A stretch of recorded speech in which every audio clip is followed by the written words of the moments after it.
You ever get the feeling someone is watching you through a screen, even when you're the one doing the watching? My name is not necessary.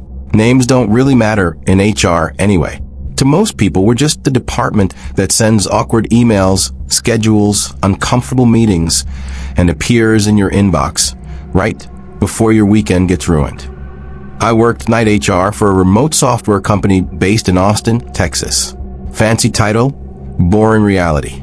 I handled payroll mistakes, reviewed complaints, terminated employees over video calls, and regularly explained to grown adults that my dog stepped on the laptop was not an acceptable explanation for missing 3 days of work. You'd be surprised how often people blame pets for corporate disasters. Night shift was its own world.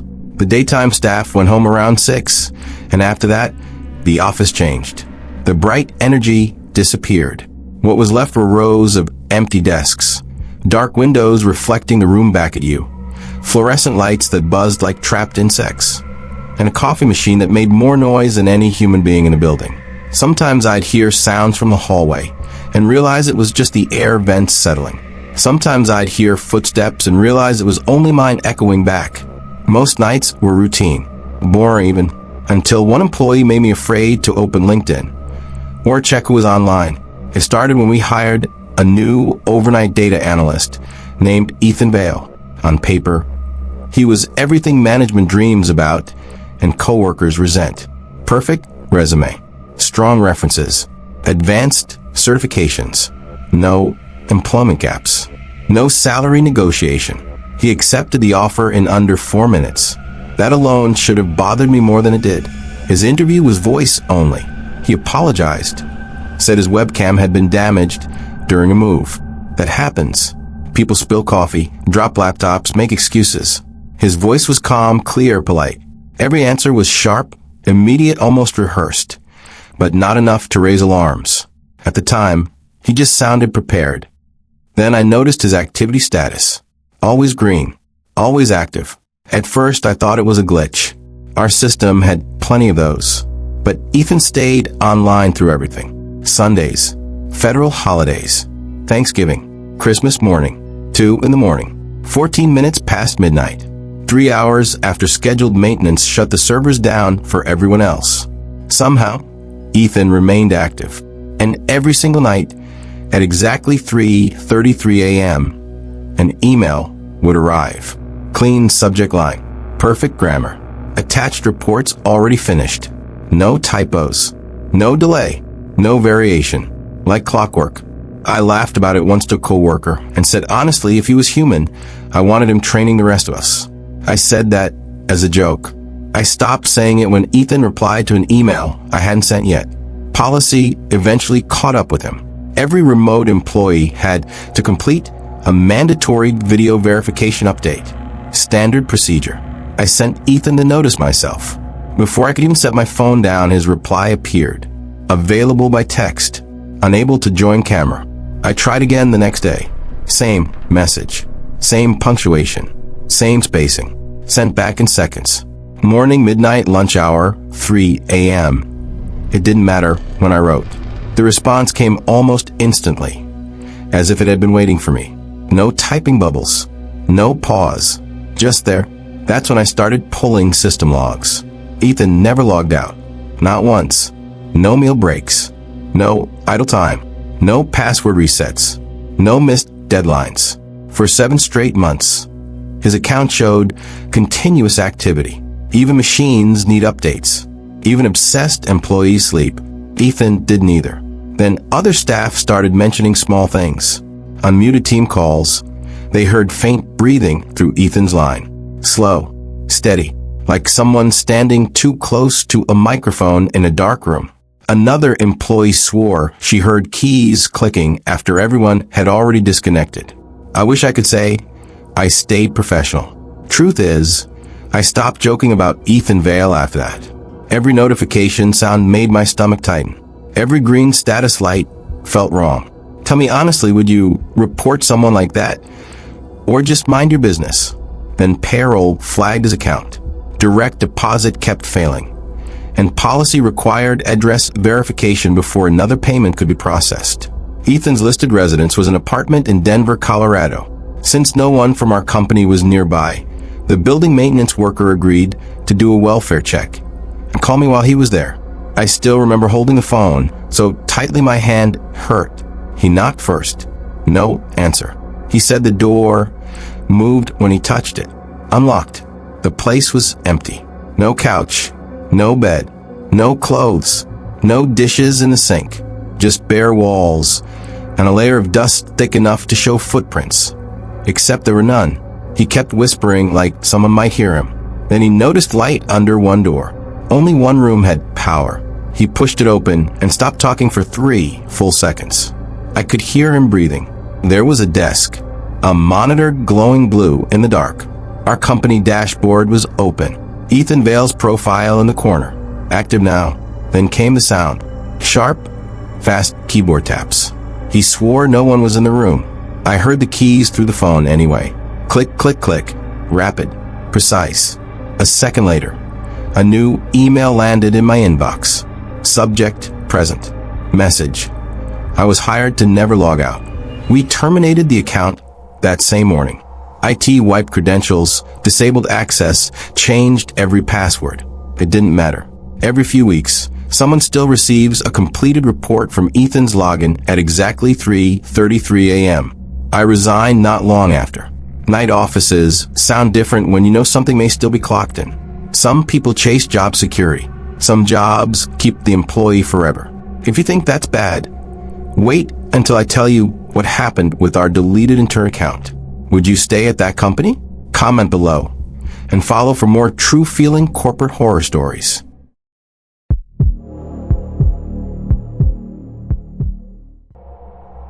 I've been working as a recruiter long enough to know 2 things for sure.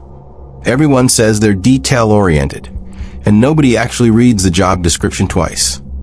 I'm based in Seattle, Washington, mid-level role at a finance firm where the coffee is strong, the deadlines are stronger, and the inbox is basically a rotating door of identical resumes that all start to blur together after a while. Some mornings it's me, my monitor glow, and 200 applications that somehow all sound like they were written by the same confident stranger with perfect grammar and zero personality. My coworkers joke that we could swap resumes at random and nobody in upper management would notice for a week. And honestly, they're not wrong. That morning was like any other. Rain tapping against the office windows, someone microwaving something questionable in the break room, Slack notifications piling up like they had somewhere urgent to be. I was halfway through mentally filtering out another results-driven team player when I noticed something different sitting at the top of my queue. At first, I almost skipped it. I really did. But there was one resume I should have deleted instead of opening it. The file opened without me clicking anything twice. Just one tap and it was there, as if it had been waiting longer than I had. No sender name, no email trail, no subject line I could trace back to a recruiter, a candidate, or even a bot.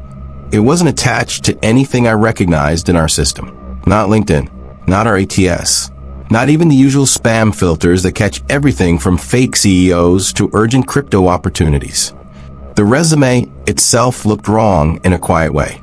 Not messy, too clean. Every line perfectly aligned, fonts consistent in a way that made it feel less like a document and more like something copied from memory instead of typed.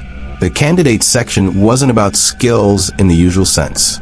It listed names, real names, people I worked with, people sitting a few desks away. Then I saw a heading I hadn't seen on any resume in my life. Projected workplace events. I let out a small laugh, without meaning to. Half disbelief, half fatigue from too many late nights. I even turned slightly toward my colleague and said, almost joking, maybe this is some AI experiment gone wrong, or someone's idea of a prank.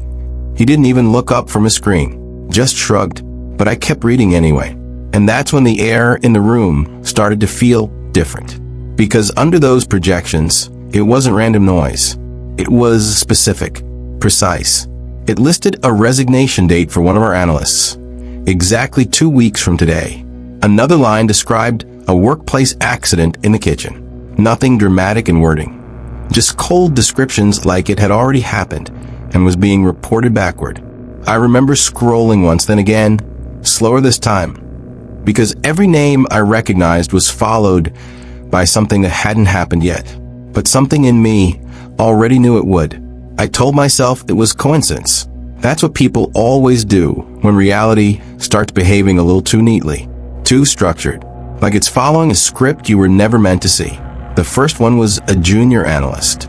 Quiet guy, kept to himself, always the first to log in and the last to leave.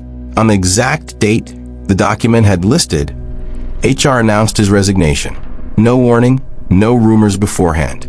Just an email and an empty desk by noon. I remember laughing again, short, forced. Okay, I said under my breath, that's one. Then the kitchen incident happened. Nothing dramatic at first. A normal afternoon. Someone reheating lunch. Someone else complaining about the coffee machine again. Then a sudden slip, hot water. A sharp sound. A brief chaos of movement. Exactly as the resume had described it. Even the timing matched down to the hour block it had shown me. That's when I stopped smiling. I tried to explain it away out loud this time. Data leak, maybe. Internal joke. Someone with access playing around with HR records just to mess with us. My coworker nodded, half listening, trying to stay casual about it. But I could tell he had opened the same file I did. Because the next time it updated, we both saw it happen. A new name appeared at the bottom of the document. Then another projected workplace event was added underneath it, like it was being typed in real time while we watched. No refresh, no reload. It just changed. My coworker tried to laugh it off. Said something about clearly someone inside IT having too much time. Then his voice stopped. Because the third prediction didn't give us time to debate it. It happened exactly as written. Exactly as described. And for the first time, nobody in the office was joking anymore. I didn't sleep that night. I kept telling myself there had to be a system behind it. Some hidden integration. Some corrupted file pulling data from places it shouldn't. So I did what any recruiter would do when something doesn't make sense. I started tracing it. First HR. No record of the file. No upload. No attachment history. Nothing. Same answer. No log, no access points, no email routing that matched it. I even checked LinkedIn manually, like that would somehow explain a document predicting people's futures. There was nothing, not even a ghost account tied to the namespace it came from. That's when I realized the worst part. The sender didn't exist at all. The resume led me in circles until it finally pointed to something that wasn't even a profile. Just a blank entry in our system. No photo. No name, no experience, just an empty candidate file sitting where no file should have been. My hand hovered over delete. I clicked. The screen locked instantly. No error message, no warning, just a freeze that felt deliberate, like the system had decided I wasn't allowed to do that. Then, without me touching anything, the document reopened itself. Page after page flipped on its own, and then it stopped. One final page appeared. My breath caught before I even read it fully, because I already knew something was wrong. My name was there, my full name, neatly aligned like all the others. Below, a tomorrow's date, and under that a single line. You already reviewed your replacement. I didn't sleep after that. Not really. I sat at my desk until the office lights switched to that automatic dim mode they use after hours, watching my screen like it might explain itself if I gave it enough time. The next morning, everything felt slightly wrong. People were still there, still talking, still sending emails, but quieter somehow, like everyone had agreed without speaking to lower their voices and move a little slower. My coworker smiled at me in the break room like nothing had happened. Like we hadn't watched something impossible unfold just hours earlier. I wanted to ask him about it. I didn't. I went home early that day, told myself I needed rest, that I was overthinking it. But when I opened my laptop later that night, I saw the file was still there, still open, still active. It had synced itself across devices. I never gave permission to connect. And then I saw the change. Status submitted. My cursor froze before I could move it. A second line appeared underneath, as if something was finishing a thought it had already started without me. Hiring complete. I sat there for a long time after that, just staring at it, waiting for it to stop feeling real. It didn't. Because the worst part wasn't the message. It was how final it sounded. I don't know what gets hired when a recruiter gets removed, but I think I already saw mine. So tell me, if you ever got a resume with no sender, would you open it? Like, follow and comment what you think was hiring me before tomorrow arrives.